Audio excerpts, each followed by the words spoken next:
you piece of shit. I figured it out. Yeah, you sure did. Did someone from Alitu have to tell you how to do it? Yes. Very nice. I'm very happy now. I feel like this just got a little bit better every time we record because now I can be an asshole like you.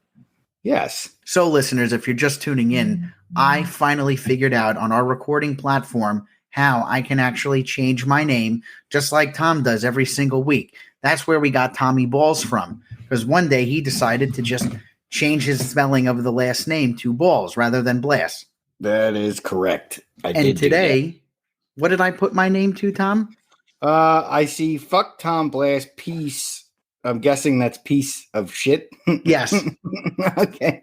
So clearly I haven't learned it appropriately, knowing that I'm capped off on the whole thing. Yeah. There's definitely a character limit. Yeah. I noticed it worked because it just says F on my side. Yeah. Well, anyway, hello, listeners. Happy Sunday. Thanks for joining us. I want you all to know that Alec Baldwin shot and killed someone on the set of Rust, which is a movie directed by Joel Souza, by accident. It's true. Alec Baldwin shot and killed someone on the set of Rust, directed by Joel Souza, by accident. He did do that. Hey, do you remember the roast of Bob Saget when Gilbert Gottfried got up there and basically just went on a rant? Bob Saget raped and killed a girl in 1990. Yes. He actually didn't.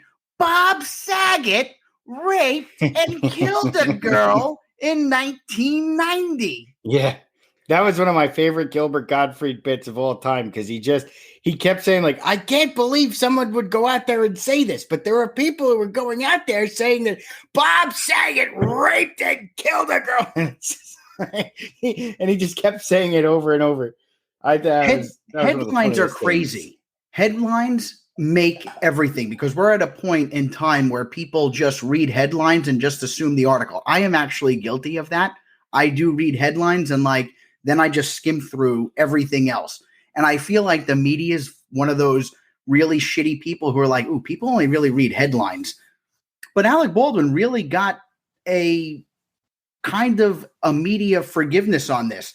All of these articles were like wrongful, terrible incident occurs, and then they do it. Do you realize if it were James Woods that did this, it would be James Woods shot and made a mistake? Like, they wouldn't mention the mistake. They would just say that James Woods did that.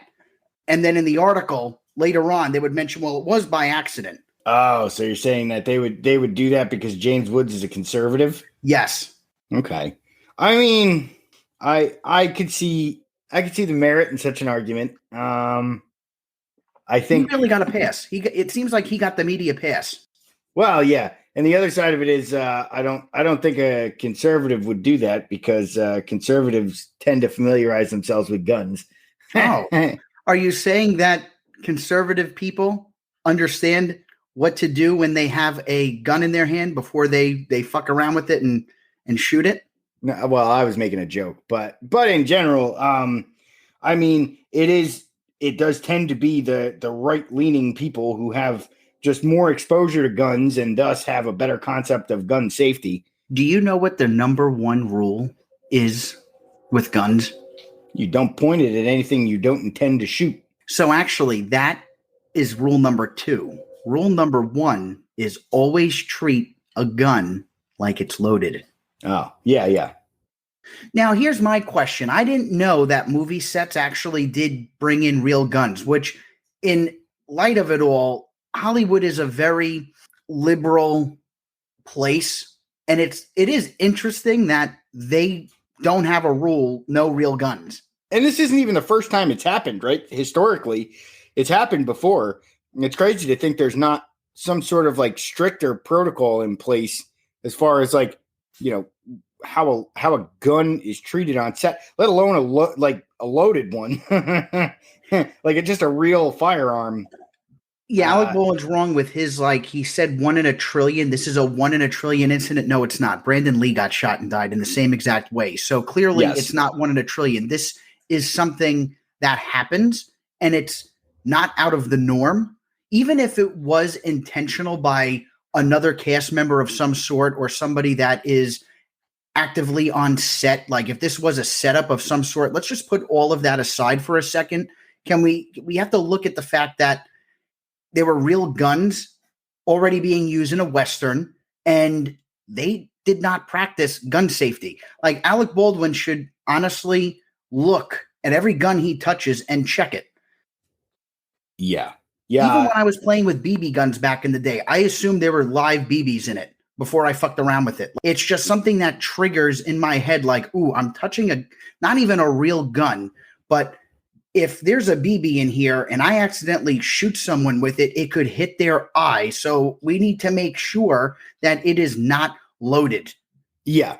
Well, that's what it really boils down to, is that like you gotta make sure that it's not that it's not loaded. And it's not hard to do, right? With any firearm, it's a very minimal amount of training that allows you to see if it's loaded, if there's something chambered, and how safeties work.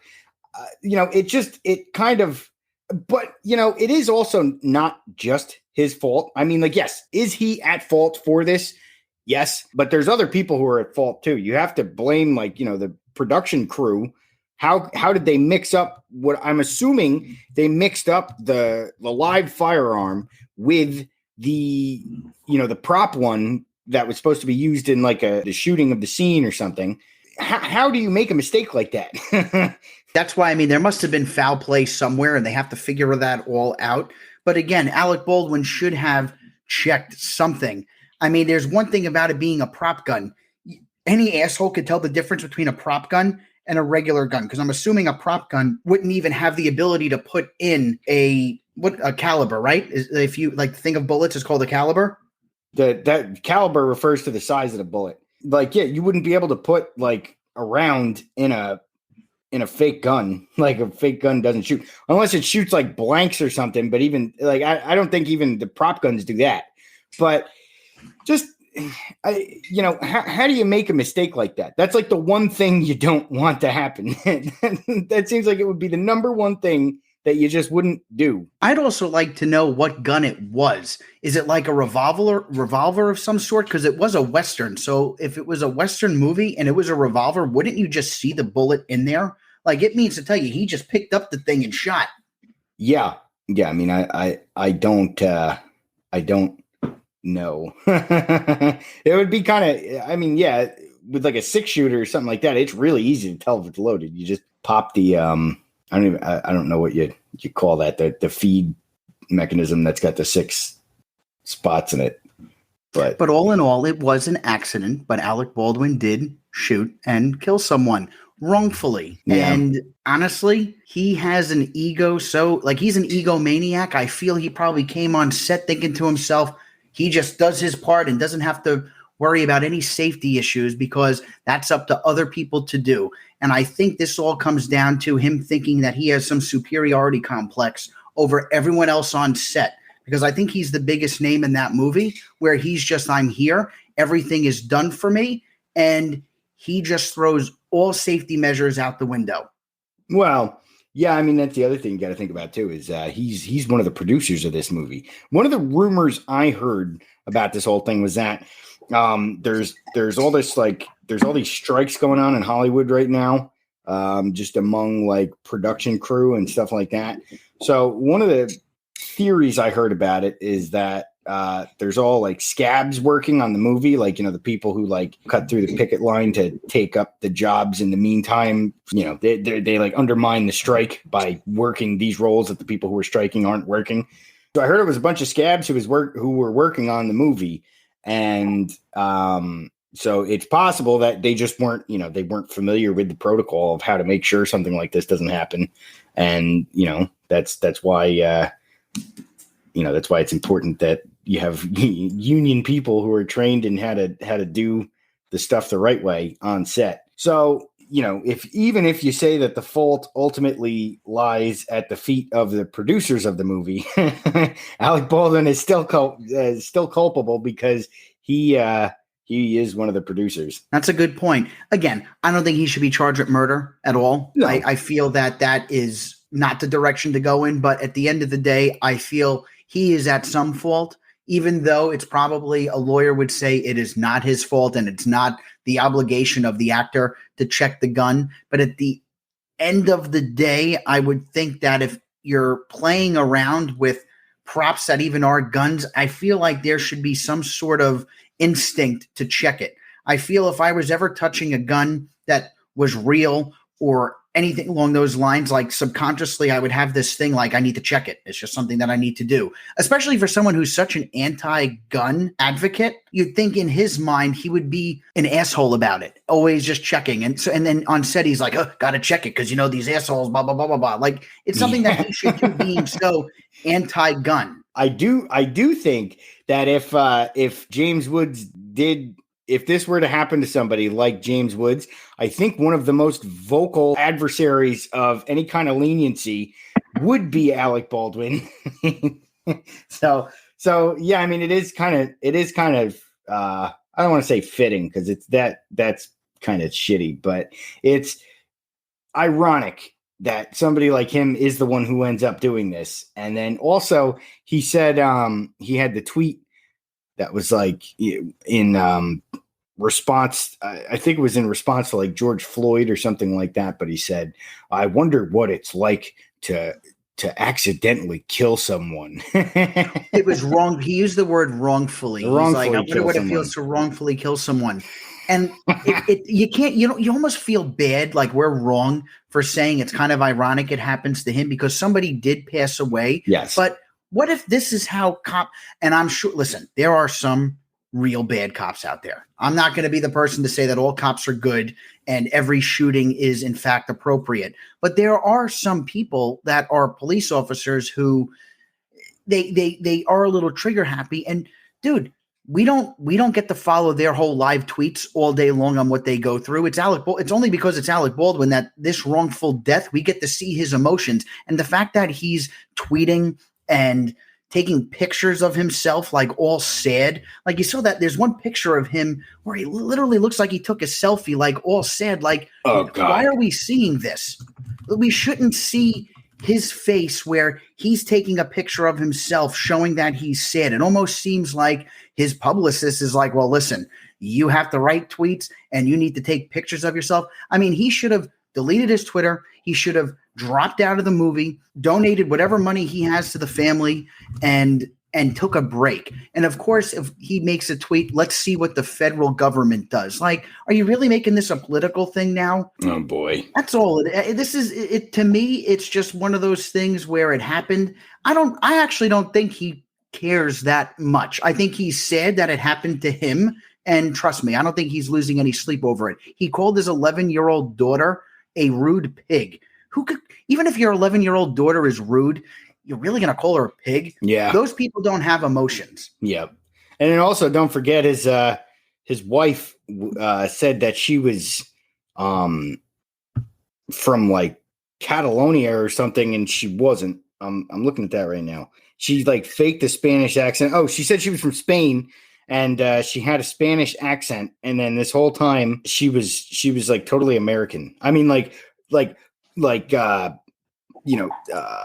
guess ethnically she's part Spanish and then part something else, I guess. And she was raised in America. She does not have an accent. Like she's not somebody who was raised in Spain and is from Spain and English is her second language type thing. Like, no, that was all an act. So that's also, I think, important.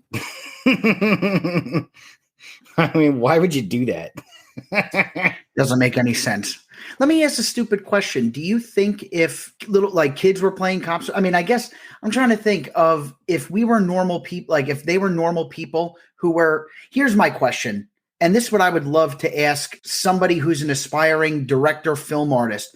Let's just say in a college film, you have a bunch of students putting together a scene where there's a gun involved And it turns out that there was an incident just like this that happened. Do you think somebody would have been arrested already? Yeah. Yeah, I think so.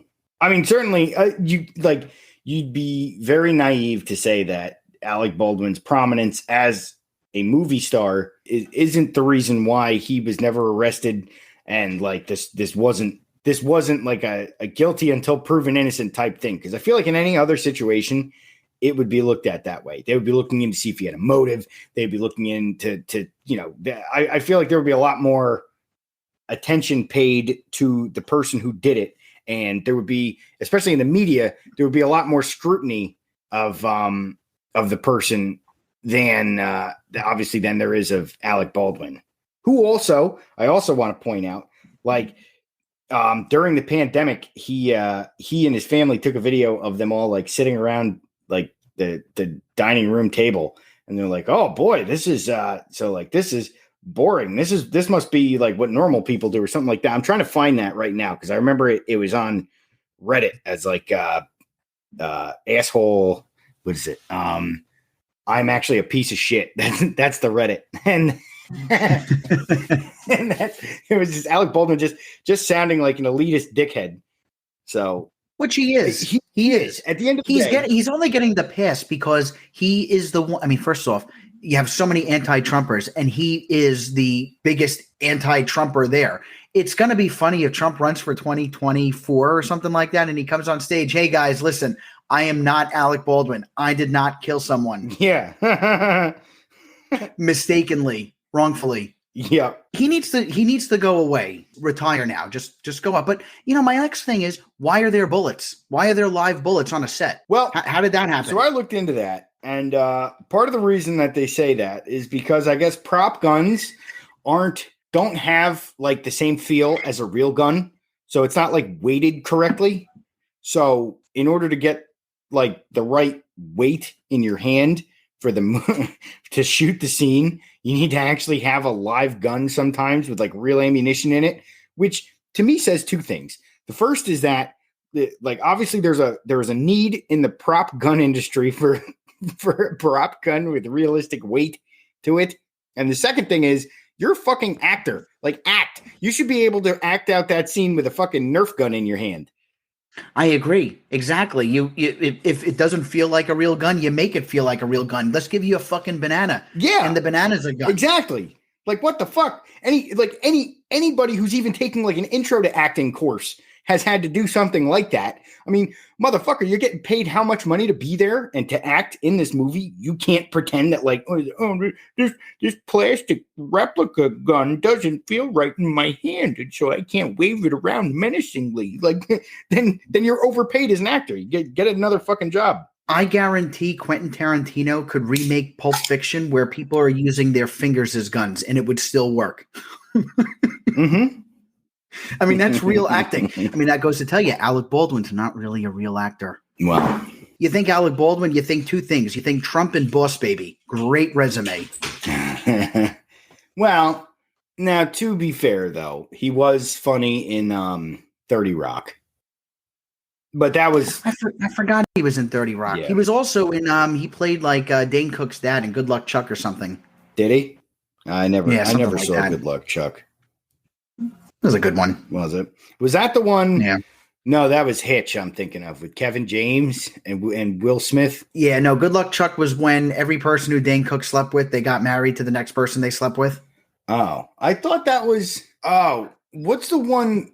Was there one where Kevin James and Dane Cook got married? I now pronounce you Chuck and Larry? That's with Adam Sandler. Oh, okay. All right. That was... Yeah. Yeah, Dane Cook, remember? He was a big deal for a minute. And now he's not. I don't think he'd be funny anymore. I'm sure he'd get canceled. He's like, I can't do comedy anymore. He's trying to make a comeback. It's just nobody really cares. Yeah. His best role was in Mr. Brooks. I thought he was awesome in that. I agree. I think he was good in that movie. And yeah, he just played like a psychopath. And it was like a Robin Williams thing where, he's kind of this like manic comedian anyway. So to watch him play that role, but like with a real dark slant to it, was, I thought, pretty good to see on screen. That was a good job of acting. Maybe it wasn't acting. Well, yeah, who knows? But going back to our last few episodes, not the Halloween, but when we were but the F word, the forgiveness piece of it all, it seems like overall Alec Baldwin has been forgiven, Yeah. even though this happened. I mean, everyone kind of forgave him, and we're not really looking at the whole aspect of that he killed someone. This was all just an incident. It was an accident, and he's sorry, Well, also, and he got forgiven. also the important thing is the one thing I will say about it is that right after it happened, the first thing he did was he reached out to what was her name, who actually was the one that he shot. I want to say Helena Hutchins. So he reached out to Helena Hutchins's Helena. He reached out to her family, and like you mentioned in the F word episode, it's not really up to the public to necessarily forgive him. It's more up to the people who are actually affected by it. And the family did say that, like, he reached out, and they, obviously they feel it was an accident. He passed muster for them. So then it kind of like, well, if they're able to forgive him and they're the ones who were actually affected by it, then, if no one should be offended if nothing on the personal thing happens to him. Now, we could all have our feelings about it, but ultimately it's not the media to decide his fate. But the media, I think, decided his fate by not really panning him out to be the guy who killed her. It was more of the incident that they focused on, which I think fits with the agenda of liberals in Hollywood and anti-gun activists in Hollywood. That's just my take on it. Because if this was someone that was more conservative leaning and a pro-gun user, I would say, and I don't even know if James Woods is pro-gun or not. I have to assume he is, just because he's very vocal about his conservative politics. But if it happened to him, and listen, he may have been sorry too, I feel that it would have been treated a little bit differently, being that he was on the more blue end of the scale. Right. I agree with that. I definitely think that, but the law is the law, dude. And I think there's foul play for sure. The set should be shut down, and there should be an investigation for sure, because somebody put bullets in a real gun. And if you're going to tell me that that's just because they can feel the weight of it, that's fucking stupidity. And anybody involved with doing that should be held accountable. I mean, I don't know. I don't think you can. Certainly, you have to rule out foul play, but I don't necessarily think that you should go into it thinking that. I mean, because it doesn't sound like, it sounds like it could have been anybody that he shot, and it just happened to be her. Like it, because he injured Joel Souza too, didn't he? Yeah, he wounded him. I guess so. So I mean, like, so he shot it twice. Yes. So I don't think there's foul play involved. Personally, I disagree with that theory. But I mean, I guess we'll see. Maybe it'll come out that By foul play, I mean just the fact that there were live bullets in the gun. I mean, you mean to tell me that blanks are weighted differently than real bullets? Well, the thing with blanks, at least in the capacity that I've ever used them, right? So, like, I've used them in M16s and ARs before. And the thing with blanks is that they're a little bit shorter than an actual live round, and they jam a lot. So if you have to film a scene where you're like actually shooting the gun, it's going to jam. Maybe that was just the shitty ones I was issued in the Army. I don't know. But for the most part, it's happened enough times where I think that it's actually a thing. They're just a pain in the ass. It isn't the same as if you were going to actually shoot the gun, but the scene where they're shooting, the actual shooting, should be totally removed from a scene where there's like acting involved. Like, you're telling me they can't duplicate a set and make another set that looks identical somewhere else? And I mean, I don't know. I'm ignorant to production stuff, so maybe that's cost prohibitive. I don't know. I don't know what the budget is. I mean, on this literally, movie, you can have a giant ape climb a building and throw a plane at Godzilla, destroying buildings, and yet someone can't just replicate a firearm so that there are no real guns and needed ammunition on a set. Like, what the fuck is the logic there? That doesn't make any sense to me. Because of the weight, to make it look realistic, you can't CGI a gun in someone's hand. You literally made Robert De Niro and Joe Pesci look 50 years younger.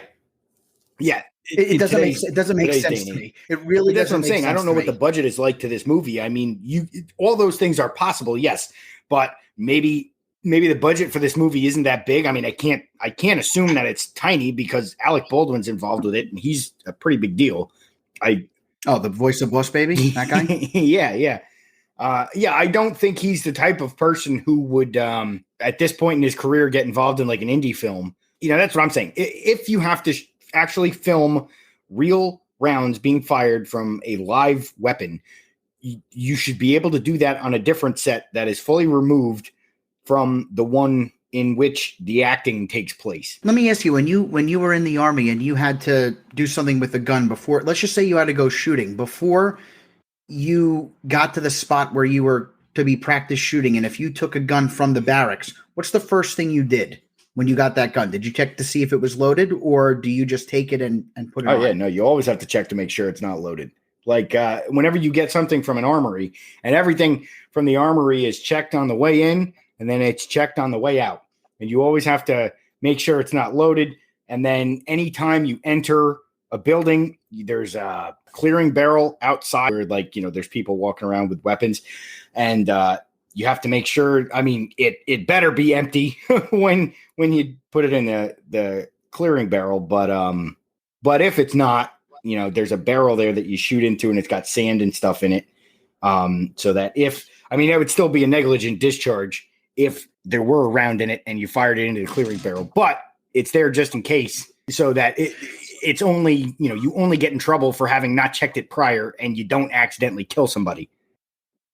So let me ask you this. Now you're at the shooting barracks, and you put the, and again, this is me speaking not educatedly on guns, because I don't really know much about guns. It's not my thing. But when you put the chamber in, right, and you're ready to shoot, once you're out and you're done shooting for the day, what do you do after you're done shooting? Do you unload the thing out of the gun before you move back, or do you just assume it's empty? So what you do is, if you're at a shooting range, right, and you have the magazine that you feed in, so you feed in your mag, and then you chamber the round, and then you would ideally discharge all your ammunition in the magazine, and then you would set it aside empty, and then what you have to do is you pull the bolt back and you lock it back so that you could see down into the chamber and make sure there's not a round stuck in there. And then you leave it sideways in like this, they call it a V-notch, but it's like a little stand that the weapon sits on, and you keep it pointed downrange always, no matter what. Even if it's totally empty, you always keep it pointed downrange so that you're not pointing it at people, behind you on the bleachers or anything like that where anybody's sitting. Then somebody has to go by and inspect it. And then as you go off, they do what's called rodding, where when the bolt is all the way back, they stick a thing down the muzzle, and it sends the bolt forward, and it makes sure that there's nothing in the weapon. There's lots of steps to it, and it's pretty hard to fuck that up, essentially. You know what I mean? Like it's very difficult to emerge from a range with a round like neglectfully in the chamber. So it's interesting that you say like the budget of the movie and all that. So I went to a gun range once, and it was an interesting endeavor, I would say. Before we even got started, I had to watch like a 20-minute safety video, and basically it was just all about prepping the gun and how you're supposed to handle it. We'll skip that part. Now, I'm assuming these ranges make quite a bit of money, because it was expensive. I mean, it was 3 of us, and I think we got to shoot 3 guns each, magazine each, and it was like $300 something. However, in the range itself, okay, it was indoors. There are 3 ranges, and there are 2 safety instructors in each range. So that's 6 employees just in the ranges itself to make sure everything is safe. And then they had like 4 or 5 people that were handling the guns to get them all set up for you. And again, I would have to assume that if you're dealing with real guns on set, there probably should have been at least one, especially if these ranges have 2 people in rooms where I think it's 10 sections, so 2 to 10. So I would think that movies, if they're dealing with guns, they should have safety people there at all times. But here's the thing that they did. So when I got the barrel, they gave you like a plastic case that you have a handle. They give you the gun, the magazine is out, and one of the rules were you never leave the range with the magazine in the gun. The magazine always has to be out, whether it's loaded or unloaded. So it's an unloaded gun that you point away from you, obviously, and then the magazine is on the other side. Then you bring that little tray in, and then the instructor, obviously, for the first time, they'll show you how to put the magazine in. But the lesson basically is you always make sure the safety is on first. Then you flip the safety off. You cock it, and that's, and you do your little shots. And once you're done, you will empty out the gun, and the magazine comes out, and you have to make sure that goes back into the bucket. My whole thing would be is if you're on set and you see, and there are loaded guns on set. He's part of the production team. Everybody should have known there are loaded guns. If there are real guns on set, you should automatically assume that it is loaded. If he picked up a gun with a magazine in it already, okay, and let's just say he didn't know it was a real gun, but it doesn't matter because there's a magazine in it. Shouldn't he have checked first, automatically assuming he picked up a live gun with a magazine already in it? So where is the person that, first off, should have been managing the guns? Why was he able to just pick it up? And if he just picked it up, why didn't he look first? Right. That's the thing. And they say this in the military too. One of the things that can make pretty much anything, but especially when you're dealing with weapons, with a production like that, shooting schedules, sometimes you can have a 12-hour day on a set. And so when you're picking up the gun and shooting the take again and again and again, you can get complacent. And complacency is the number one killer. You always have to approach a firearm, or even a replica firearm, or even one that you don't think is real. You have to approach it with a level of gravity towards what it could possibly do. And that's, obviously the production crew, Alec himself, everybody involved just hit a level of complacency, and that's when things like this happen. That's when neglectful mistakes like this happen. It all comes down to the weight of the gun. So if they can't use prop guns because they're too light, then why was he holding a gun with bullets in it and assumed that it was a prop gun if the weight wasn't there? Right. So if at that point, if you're, you know what I mean? Like so he held a gun that was real. So shouldn't he already know that this is the weight of a real gun if you can't use a prop gun that's too light, so it's not realistic? Yeah. I mean, that's a good point, right? If the whole point of the fake gun is that it doesn't have the right weight to it, when he picked it up and felt the weight, should he not have realized it was a real gun? Yeah, that's a good point. But again, it goes into a complacency thing. If you're doing take after take after take, sometimes it can, I assume that sometimes it gets irritating. And he's not, Alec Baldwin especially is not known for having a very placid temper, to put it lightly. So, I mean, it is a fair point. He should have known. Gun safety needs to be incorporated in Hollywood when it comes to sets of movies, and there should be guidelines where if you're going to use firearms on set, maybe all the actors need to take a class. And it doesn't matter if they're extremely busy $20 million a year actors. If it means that you have to take a class and there's gun safety involved, I mean, that's part of the job, right? Right. So they shouldn't be annoyed that they have to take nobody's too important to take a gun safety class. Just because your time per movie is worth $5, $10, $15 million a year, it doesn't mean that safety goes to somebody beneath you. If you are in that movie, just because you are who you are, it doesn't mean that you can neglect safety. Safety is safety. And look what happened by neglecting the normal safety protocols. Well, the other thing that people brought up, I saw this argument being made on Twitter, is that sometimes in the in the actual production of a movie like that, inherently some of the scenes involve you doing things that are dangerous with a firearm. Again, that speaks more to a level of like, well, there should have been more concern over, did he have the fake gun? Did he have the real? You can speculate what exactly happened there. But there are times I feel like in a movie where you have to do things that deliberately kind of go against what normal safety protocol is. So there's also that, I guess, to factor in. Yeah, but before you go against safety protocol, everyone should check the gun before we use one. It's not one thing where you put, the bullets don't magically go in there. So before you use a gun, just make sure it's not loaded. I don't know. I mean, think of the John Wick movies, and remember that movie Wanted with Angelina Jolie? Like every scene had a gun in it.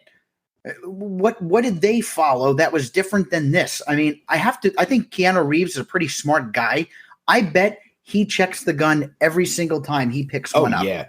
Dude, Keanu Reeves is super serious. Like, I saw him like training for the John Wick movies. There were videos online of the training and shit that he did.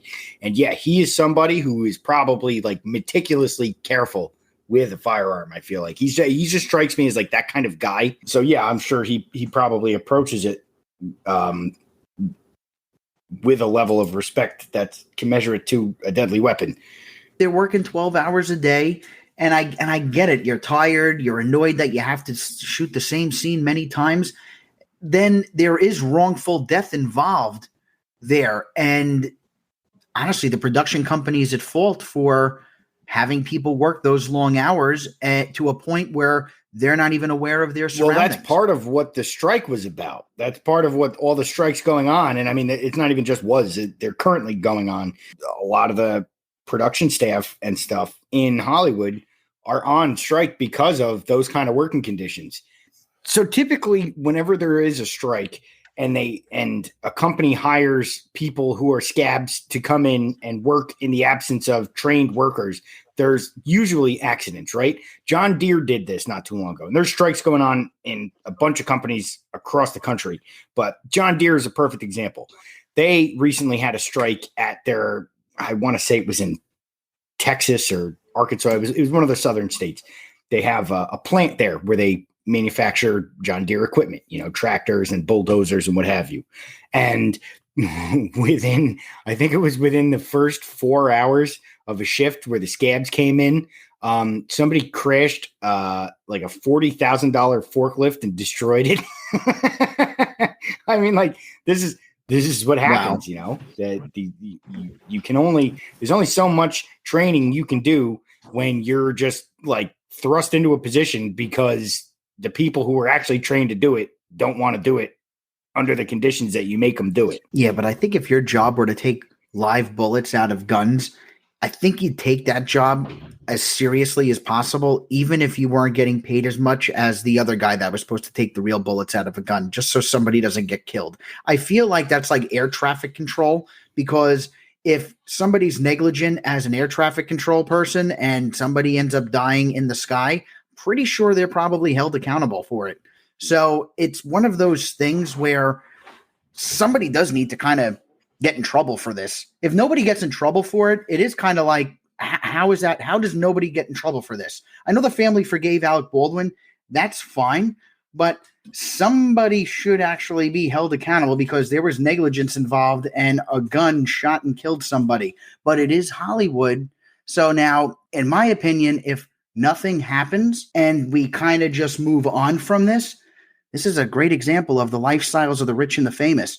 And if this were everyday people doing something as a class project, somebody's going to jail and somebody would have been held accountable. No, I definitely agree with that. It boils down back to like the idea of, for this example, we're taking possible malicious motivation out of the equation. But when it comes down to cops or even doctors or anybody like that, you always say there are some professions where you can't have a bad day. You can't just chalk it up to like, he had an off day. It wasn't his day. You know what that's like, right? And it's like, well, I know what that's like, but I'm also not in a job where like somebody's life could be at stake God forbid I am in a position like that, that you'd like to think that the training that I would receive would override any sort of day-to-day effect that my mood might have, subjectively. So in an instance like this, where you're the safety director or whatever for a set, you're not allowed to have a bad day. You're not allowed to have an off day. You need to be held accountable 100% of the time, because that's your job and you failed at your job. So now, but the problem with something like this is, how high up the ladder do you follow it, right? If it were that the regular production was on strike and those were all scabs in, do you blame the scab? Do you blame the person who was working that day? Do you blame, obviously you can't blame the people on strike, right? Because they had nothing to do with it. So then who's next up the chain, and how high do you follow it before you decide who's actually held accountable?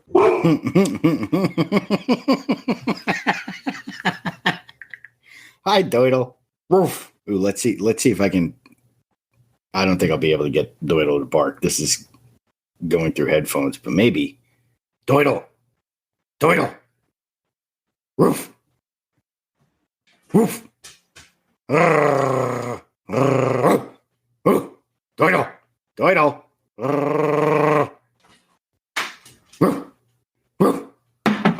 Ooh. All right. Are you playing basketball there, quick? Yeah. All right. Hold on. So to answer your question, Tom, I think, God, when she does that fucking thing, it fucking annoys me. So to answer your question, Tom, I think it goes all the way up to the chain, because usually these production companies are on a very, very big time crunch. So I bet there's pressure to get it done quick. Who did the hiring? Now, the person that did the hiring, did they really look at the resume of the person? It's kind of like a background check, kind of what small-time employers have to do, right? So if you hire someone, if you don't do a background check on that person and they do something wrong, the employer, not just the HR person, but the employer gets held accountable. I would assume the production company is technically the employer. So if their HR department just hired people who just got out of college without much of a resume, they didn't do their due diligence, and they didn't allow the person who hired, what are they called, scabs, do their due diligence. Therefore, it's probably the whole production company. Small-time employers are held accountable if they do not do a background check and say they hire an ex-criminal who has a history of violent behavior and they beat the shit out of another employee. Guess what? The employee can now sue the employer because of that, because they didn't do the right background check. So why can't Hollywood be held accountable for that too, and the production companies? That's true. Yeah, I mean, they should be forced to abide by the same rules, if nothing else, right?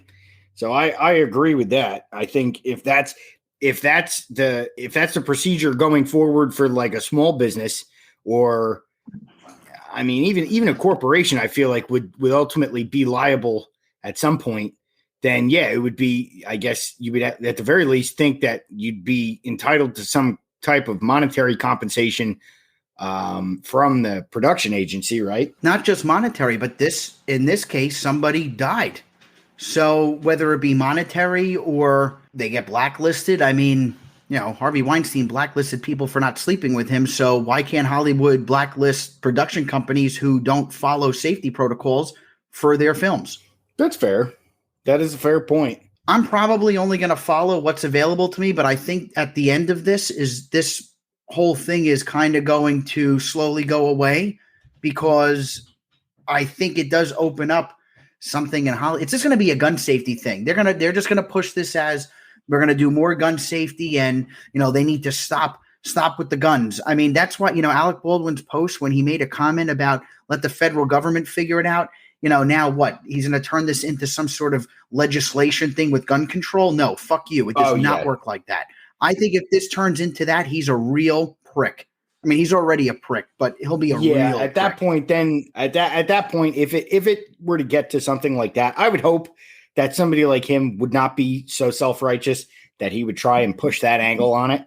But if it were to come to that, I'd like to think every responsible gun owner would come together and they'd respond with nice vociferous fuck you to him, because that is not indicative of anything except his negligence. So in the Army, how serious was gun safety? Was it like a big piece of getting started, or did they kind of just throw a gun at you and say, it's time to shoot? Did they focus a lot on the safety protocols before like you started shooting, or was it hopefully you have experience using a gun before? No, they actually, if you do have experience using a gun before you join the Army, they tell you to forget it. They want everybody to learn from the same kind of equal playing field, which is treat this thing like you know nothing about it. They're very meticulous about safety when it comes to, in training and stuff like that. When it comes to introducing you to the firearm for the first time, and then teaching you what to do with it, how to clear it, how to check the chamber. They're pretty meticulous when it comes to that. So I would say safety is the number one priority when it comes to things like that, and with good reason, because a lot of the time, especially in training, like in basic training, right, which is the first time a lot of people actually get to hold a gun, there's a lot going on all of the time. And so a lot of the thinking is kind of done for you because they don't want you to try and think, because that's how things get fucked up. So they do not leave you to your own devices at all. They tell you exactly what to do.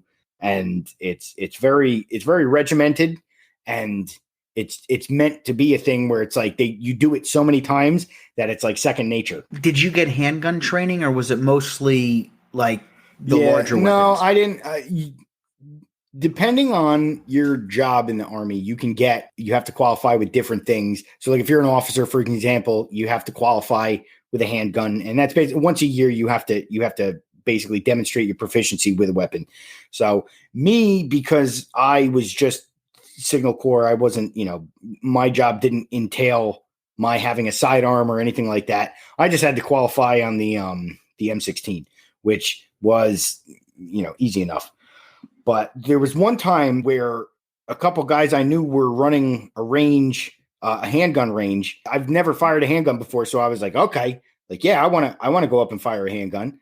And they were like, yeah, hell yeah, man, we got all this extra ammo, let's do it.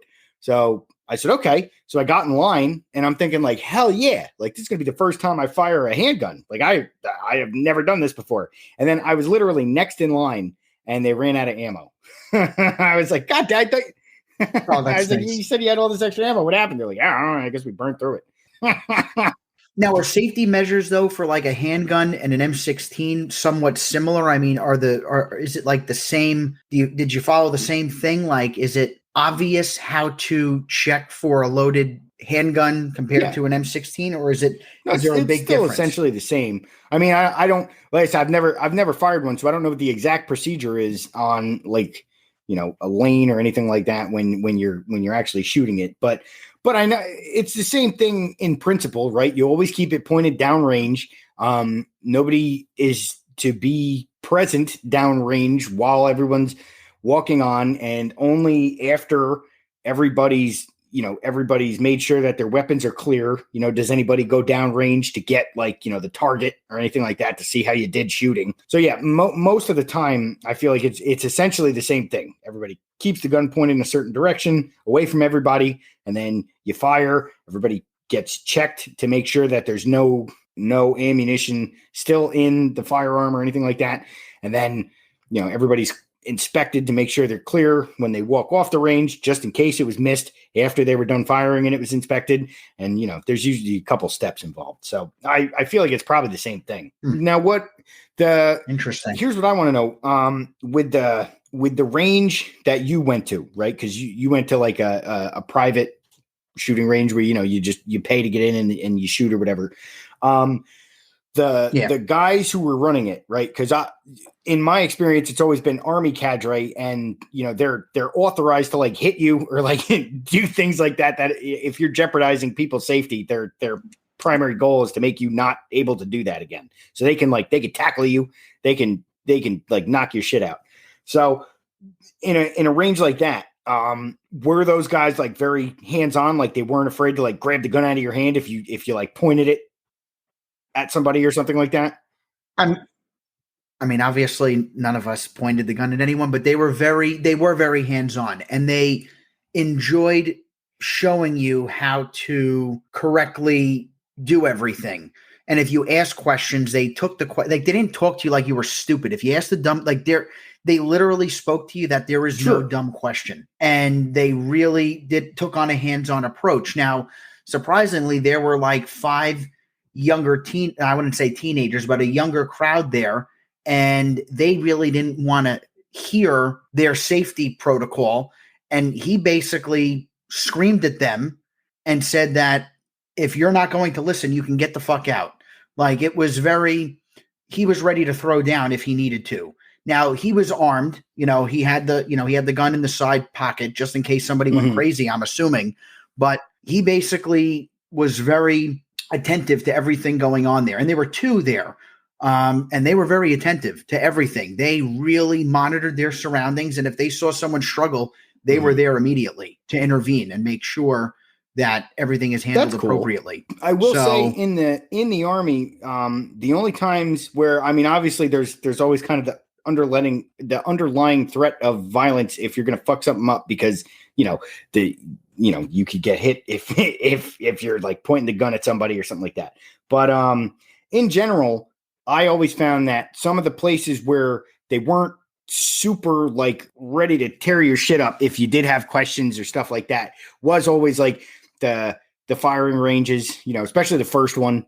They're the cadre, the range cadre, and everybody are always super attentive to everyone. And if your rifle jams or anything like that, they're right over there to help you right away. And then also the grenade range. The grenade range was where everybody was the nicest.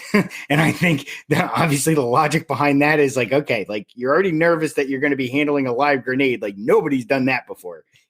Every redneck who goes in the Army has probably fired a weapon before, but nobody has any experience with a live grenade. So everybody's already kind of nervous as it is. And then, so they're when I went to the grenade range, all the range cadre there were super nice to everybody. And that, I'm sure that's why, because they're like, okay, they already figure you're nervous with a grenade. You don't need people being assholes to you on top of that. They're very nice. Let's hope they never give Alec Baldwin a live grenade by mistake. God. Yeah. Oh, grenade range. That is crazy. I don't think I'd ever be able to go one of those without being like a little nervous. Yeah. That was certainly an interesting day. The one thing that was cool was that there was this bunker that you threw the grenade over top of it, and then you hid down inside the bunker, and there was like a real thick plexiglass window in it, and you got to watch the grenade explode after you threw it. I thought that was pretty neat. I like the idea of gun safety. I almost feel that I don't think teachers should be holding guns, but maybe in gym, they should have a gun safety course just to like let all kids know the danger of guns and also show the safety measures of guns. I mean, maybe not bring like, kind of like DARE, right, but with guns. Right. I agree with that. Just show what guns do. I mean, there's going to be like those kids, cool, I want a gun. But listen, it helps people know what needs to get done. Like if you ever get your hand on a gun, this is where the safety is at. Make sure that's on. You do that first. If you have, like, I don't know, I feel that should be something that is important for everyone to know. I've never really met a community where everyone is just stupid. I'd have to think there's some common sense in the world where if you do teach a group of people about the safety of guns, that most of them are going to be like, you know what, I'm really glad I got this. And maybe that might save a life. Yeah.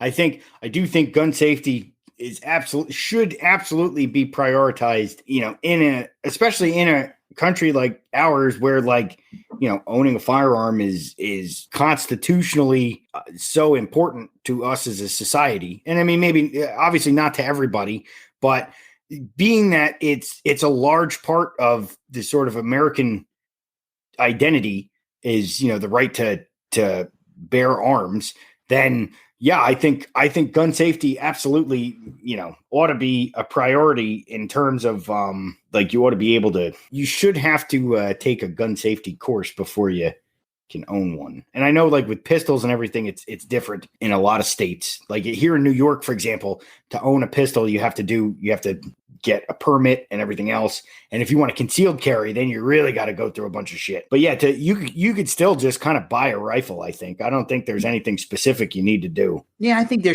should have to take a gun safety course before you do that. I mean, it could be money I look at it like this. If Walmart had like a little theater and they wanted to do gun safety courses, I guarantee you, if they did that once a week, they would make a lot of money. Yeah, it could be like they could show an ad at the beginning of the video and an ad at the end of the video. They can sell popcorn. But no, they could make money off of it. They could have advertisements and make a gun safety thing out of it. And just to get a rifle, why not? People want to learn to hunt. You can't just buy a rifle and call yourself a hunter. It's kind of like you can't flip one house and call yourself an investor. Yeah. So, you can't just buy a rifle and say, I'm going to go hunt a deer. There's things to know. I mean, dude, if I bought a rifle right now, I really wouldn't know what I'm doing, except that if somebody breaks in, it's buckshot, that's a shotgun. Bullet. Yeah. Thank you, Dave Chappelle.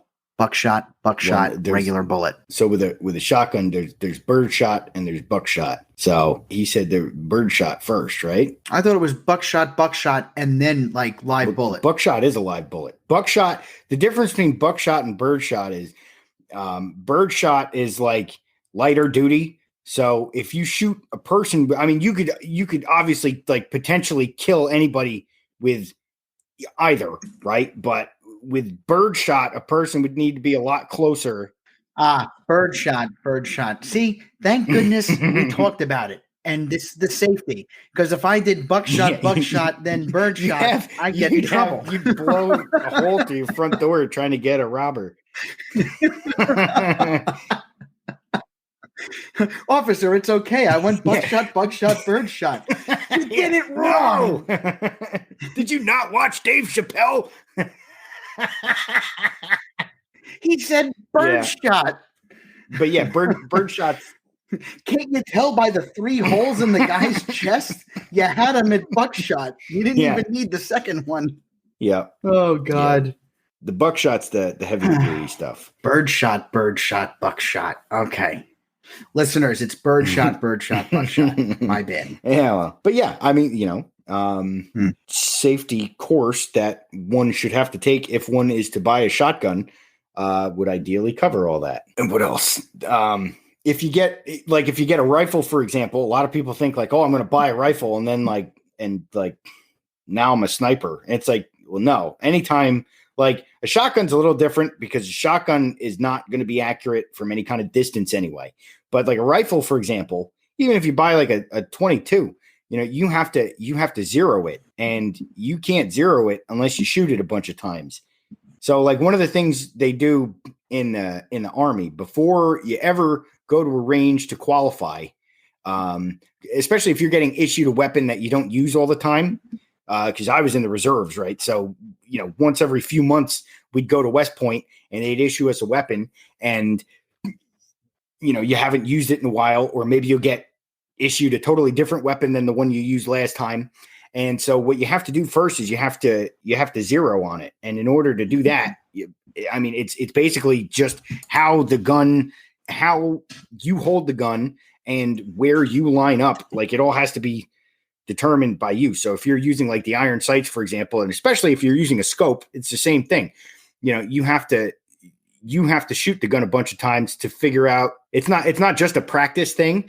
It's how like you hold the weapon and like where it rests, like on your cheek and stuff like that. You have to do all that the same, and then you have to shoot it at what you think is like center mass on the target. And then from there, they dial it in based on, they'll turn the knobs and stuff on the sights. I'm sure I'm fucking up all this nomenclature, but suffice it to say, they have to dial in the gun to where it is that you see through the iron sight in order to make it accurate for you. So every gun is sighted differently depending on the person who has it. So, the idea that you can just pick up a rifle and start shooting people from far away, it's like, well, not quite. You really have to be an expert to do that proficiently, but more than likely you're just going to miss. So that's the other thing too. A lot of people get a rifle and they think like, oh yeah, yep, now I can shoot people from far away. And it's like, no, it doesn't work that way. So do you think Alec Baldwin has really good aim or really bad aim? Yeah, I don't know. Because you don't, was it a handgun? Was it a handgun that was the gun that was used, or was it? I have to assume it was a handgun, dude. If this wasn't a handgun, then I feel like I feel like we need to know what kind of gun he used. My first thought when it happened was I thought that like he was flipping out on set and he was like probably pointing the gun at somebody or something, and he did it like out of anger, not realizing it was real. That was my first thought. I honestly, that was my first instinct too. He was just really pissed off and just grabbed something and was like, a black revolver. In connection after the shooting, Halls found the weapon, a black revolver manufactured. I mean, dude, if it was a revolver, you can, I'm pretty sure you see the bullets in a revolver, right? Yeah. I mean, like, yeah, you would pop out I don't know what the revolving part of it actually is. Is that like here, hang on. I'm going to look that up so I can. A long-barreled Colt 45 revolver. The cylinder. Okay. So, yeah, you would see the bullets in the cylinder because there's like you just pop it out to the side and you press the release and you push the cylinder out. Okay. So it's exactly like I thought it was. So you would look in the cylinder and you would see the bullets in it. And yeah, I mean, there's nowhere really for it to get stuck. I feel like right? that's like I mean, once you pop it out and you're looking in the cylinder, you've got a straight line down you could see down the barrel. So there's really nowhere for it to hide. It's not like in like a rifle where like the round could be chambered and it could be like stuck way in there and you wouldn't necessarily see it. It's so that there was a mix of blanks, dummy, and then I guess live rounds in the gun. So that's a type of gun where you need to. It's not even like a magazine that's full of bullets. You know, a revolver is the thing where you actually put the bullets in the gun. So what are a bunch of bullets in a box all just mixed together? Like what? This is why I don't want to say there's foul play, intentional, but then it's negligence. I think negligence is worse than foul play. It just makes the entire production look inept, and they should never be allowed to do something that even involves an action movie with guns again. Yeah, absolutely not. To think that anybody could mix those things up and to think that like there would be a weapon on set that could even potentially have a mixture of blanks and live rounds. I mean, just shut the whole production down. Like, Jesus Christ, what are you doing? Yeah, there should be an armory and a specialist on set at all the time. And if you're going to get dummy bullets, there should literally be a guy that's there giving the bullets over. And God forbid any of those bullets are live rounds of some sort, that person should automatically be held accountable. And I have to assume, since Hollywood is very anti-gun already, I'm pretty sure when they're going through like detectors and stuff like that, they would get caught with the bullet. And I'm assuming because it's a movie, everything's being recorded, so you can see if someone's finagling something. This whole thing is what it is, but at the end of the day, it should have been looked at and checked out before just. Yeah, I mean, it definitely. The most important thing is that, like, yeah, okay, absolutely, something like this shouldn't have happened. But the most important thing should be like, how do you change the procedure going forward? Because it's not like, even in the Army, shit like this has happened before, where there have been things that have happened. I know there was on the Army calls it the lessons learned database, and basically it's a list of all the things that have ever gotten fucked up. And the lessons learned from them and how to implement a procedure going forward where it doesn't happen again. In this instance, something like that is super important because, like, okay, so this happened and it's terrible and it should not have happened. But how do you implement a procedure going forward where you make sure that something like this never happens again? There needs to be some sort of structure in place to make sure that there's a standard operating system that prevents this from ever occurring. We'll see what they do. Again, it's an incident that didn't happen for a long time, and it happened. So let's see what they do. Any advice to give to the listeners before we end today's episode? If you got a gun, be careful. I know, and I don't know the person who did it, but I know of somebody who was cleaning a gun one time and then shot a hole in his floor. And it's one of those things where it's like, how the fuck do you do that? Like, at that point, if something like that happens, you should willfully resign yourself from ever owning a firearm. And again, I don't know this person personally. This was a story. This is a third-party story that was retold to me. Yeah, somebody was cleaning a weapon and then they accidentally fired it through the floor.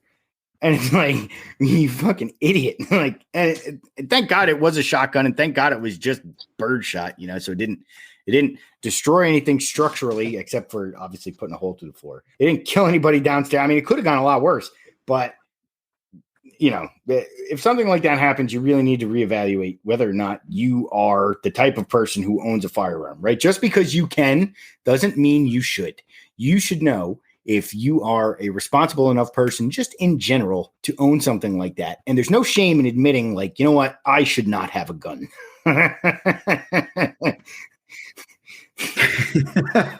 And listeners, assume the gun is always loaded.